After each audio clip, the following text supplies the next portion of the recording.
حضرت عمر بن خطاب رضی اللہ تعالیٰ عنہ واقعہ فیل کے 13 سال بعد پیدا ہوئے، یعنی رسول اکرم صلی اللہ علیہ وسلم سے پہلے جو واقعہ فیل آیا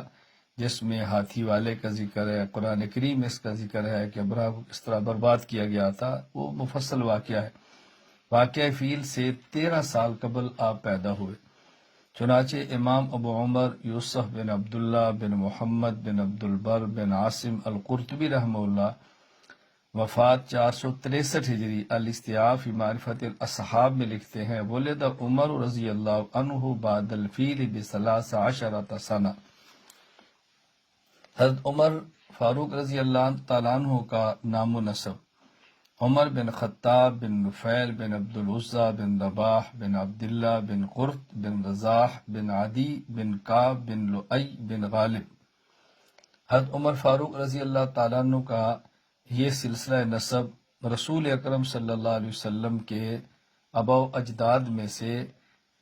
کعب بن لؤی پر جا کر نبی پاک صلی اللہ علیہ وسلم سے مل جاتا ہے۔ چنانچہ امام ابو القاسم اسماعیل بن محمد بن فضل بن علی القرشی الاصبہانی رحمہ اللہ وفات 535 ہجری سیر الصرف الصالحین میں لکھتے ہیں، یلتقی مع رسول اللہ صلی اللہ علیہ وسلم فی کعب۔ مکمل آپ کا شجرہ نسب بیان کرنے کے بعد